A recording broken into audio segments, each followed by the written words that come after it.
Alors, nous, en tant qu'agence de conseil en gestion et communication de crise, on accompagne naturellement des entreprises quand elles se retrouvent en crise à deux niveaux. Quelquefois, on est le coordinateur de la cellule de crise. En tant que coordinateur de la cellule de crise, Patricia va peut-être pas me contredire, c'est-à-dire que quand on est sous le coup d'une émotion très forte, parce qu'il vient de se passer une explosion sur son site, on perd la mémoire. Alors, les membres de la cellule de crise peuvent se réunir naturellement, ils ont préparé ça dans leur dispositif de gestion de crise, mais ce qui peut arriver, c'est qu'ils oublient. Alors nous, on coordonne un petit peu tout ça, puis on les aide à dire ce serait peut-être bien que vous appeliez l'assurance. Parce que, et puis le reporting vers les administrateurs, ce serait pas mal non plus. Et puis l'avocat, pour peut-être, naturellement, il va falloir rédiger de la communication et puis voir si ce qu'on écrit, ça rentre dans un cadre légal qui ne va pas porter atteinte à l'entreprise. Voilà, alors on intervient aussi naturellement sur la communication, parce que la communication, c'est la bête noire des entreprises. Quand on parle de la communication externe et des médias, il y a même certaines entreprises qui décident qu'ils sont en crise, ils qualifient un événement de crise parce que les médias sont au courant, parce que les médias vont les solliciter. Bon, chacun fait comme il veut. Donc, les 5 meilleures façons de rater une communication de crise, avec notre expérience de 10 ans dans le domaine, on a fait un petit résumé, on ne vous en donnera pas les... Au début, on avait listé presque 20. Donc, c'est vraiment attendre. Maintenant, il y a pas mal d'entreprises qui font ce genre de choses, c'est-à-dire se dire « Ah là là !»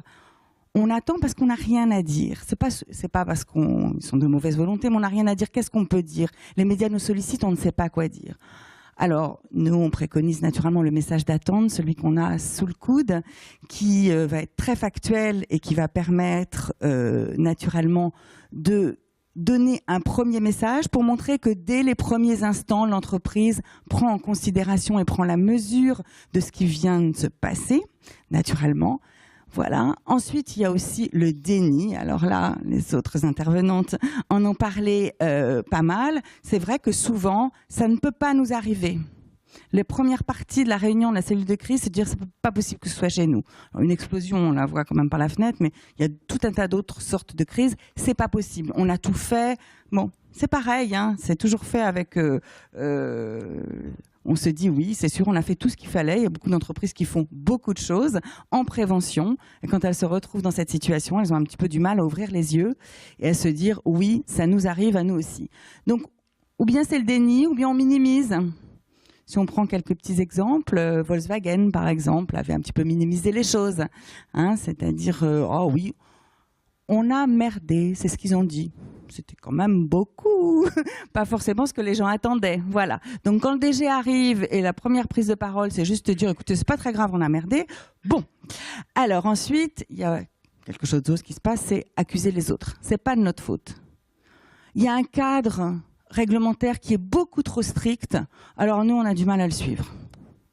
Il y a les autorités, ça doit être de leur faute. Il y a les concurrents, les fournisseurs. Voilà, on préfère penser que ça pourrait être la faute de quelqu'un d'autre. Bon, et puis la réalité revient. De toute façon, à un moment, on est replongé dans cette réalité. On se dit non, il va falloir retrousser ses manches. On est bien là où on doit être en ce moment.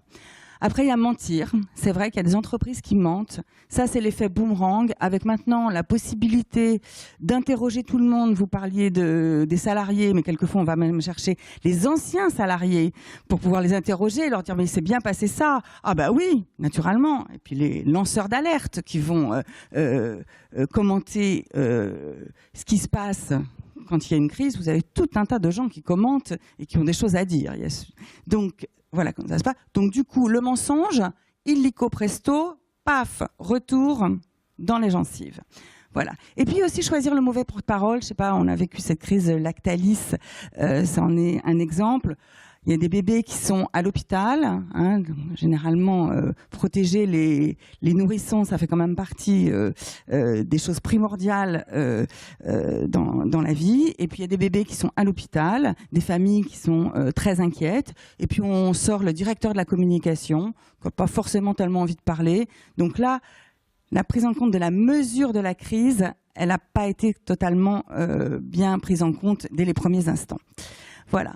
Alors, c'est vrai qu'il faut quand même reconnaître qu'une crise, ça peut arriver à tout le monde, hein. Toutes les entreprises, s'il y a un tremblement de terre ou et que votre usine est impactée par ça, c'est quand même pas de votre faute. Bon, et puis quelquefois, c'est pas une question de faute, c'est juste une question, on verra après qui sont les responsables, il va falloir gérer. Et pour gérer, pour faire une communication adaptée, il est nécessaire d'être ce qu'on appelle congruent. On en a déjà parlé, c'est-à-dire qu'il va falloir être en accord entre ce que vous dites et ce que vous faites. En communication de crise, il y a un point absolument crucial, c'est de ne pas se retrouver dans ce qu'on appelle le croisement cynique. C'est-à-dire, vous dites quelque chose, mais vous avez fait le contraire et vous êtes en plein dedans dans une crise dans laquelle vous allez vous retrouver quand même assez mal. Alors c'est bien d'avoir des politiques RSE, naturellement, on s'appuie beaucoup dessus pour les éléments de langage quand on veut faire une communication, mais il faut que cette politique RSE, elle ait quand même un minimum, enfin même un maximum de réalité dans la manière dont l'entreprise gère ses salariés, sa manière de faire, et tout et tout. Donc voilà, c'est absolument important. L'image de l'entreprise, quand vous vous retrouvez dans un croisement cynique et la réputation, sincèrement, c'est très compliqué de redresser la barre après. Quand le paquebot est lancé sur ce cap-là, ça va être compliqué. Et puis, on va peut-être passer aux réseaux sociaux, naturellement, qui ont changé tout dans la communication de crise. Nous, quand on a commencé à être consultante en gestion et communication de crise, on vous avoue que plein de fois, on disait la décision de communiquer, elle se fait en cellule de crise. Peut-être ça va être possible. Peut-être oui, peut-être non, ça faisait partie. C'était pas toujours systématique. Alors là maintenant, c'est quand même sincèrement rarissime qu'on dise ah non, il faut pas communiquer. Généralement, dès que ça arrive, on commence déjà à préparer les éléments de langage. Si on veut les mettre à la poubelle à la fin parce que personne ne les demande, tant mieux, c'est pas grave, mais au moins on les a sous le coude. Donc voilà, la petite photo du Titanic. D'ailleurs, le Titanic, on parle de la première gestion de crise liée à une entreprise quand c'est arrivé, parce que c'est vrai qu'ils ont été sollicités par toutes les parties prenantes. C'est la première fois qu'une entreprise était aussi impactée à tout niveau et que les médias en faisaient un tel ramdam. Naturellement, c'est quand même normal. Tout ça parce qu'au début, ils avaient dit que quand même ça coulerait jamais, hein. Un petit croisement cynique, là encore. Donc, l'opinion, ben voilà, est devenue une nouvelle partie prenante.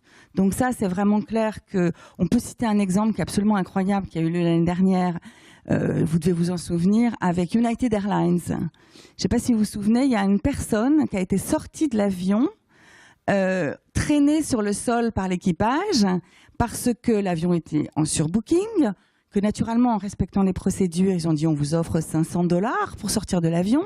Personne n'a voulu sortir. Tout le monde a commencé à sortir son smartphone. Bon, deuxième étape, on vous propose $1000 pour sortir de l'avion. Et là, personne n'est sorti. Alors là, tous les smartphones sont sortis. Et donc, ils ont appliqué la procédure. La procédure dit qu'il faut aller chercher le service d'ordre de l'aéroport. Ce qu'ils ont fait, je crois que c'était à Chicago, ce qu'ils ont fait. Et ils ont sorti le type ensanglanté. Ça a eu un effet sur la réputation de United Airlines assez important, vous l'imaginez, et sur d'ailleurs tout la filière du transport aérien qui a été obligée quand même de revoir ses règles sur le surbooking. Voilà, donc on voit bien que les choses, elles se passent avec une précipitation. Maintenant, on sait que les entreprises, quelquefois, elles nous disent « Ah mais non, on ne peut pas répondre pour l'instant, on n'a rien à dire ». En revanche, on s'attend à ce qu'une entreprise réponde sur les réseaux sociaux, aux États-Unis, peut-être pas encore en France, mais on n'est pas loin, en 1 heure, quand les crises arrivent par les réseaux sociaux et par Twitter en particulier. Donc vous voyez que la nécessité de réagir extrêmement rapidement et d'être très réactif, elle est plus que jamais importante. Donc, c'est sûr qu'être réactif, c'est important. Il y a une possibilité, hein, c'est vrai qu'il y a des bons codes à respecter. Une communication de crise, elle s'appuie sur des faits. Il faut avoir un discours factuel. Voilà ce qui est arrivé. Sans déni, sans minimiser. On revient à ce qu'il y avait avant. Hein, un discours factuel, un discours d'action. qu'est-ce qu'on a fait et qu'est-ce qu'on va faire pour que ça ne se reproduise pas. Naturellement, la partie émotionnelle, elle est extrêmement importante à prendre en compte. On imagine, avec l'exemple qu'on avait chez Badam Kids, que la première prise de parole du DG ou du mandataire social qui avait les pieds sur son bureau, ça va être quand même de s'adresser aux victimes, aux salariés, aux familles des victimes. C'est normal, c'est comme ça que ça se passe. Et puis, faut que ce soit acceptable. Il faut que le discours, on puisse l'entendre. On ne pourra pas effacer la crise. En revanche, c'est vrai qu'on peut en limiter les impacts si on arrive à communiquer de manière efficace, un petit peu sioux, et en étant vraiment dans une posture de transparence.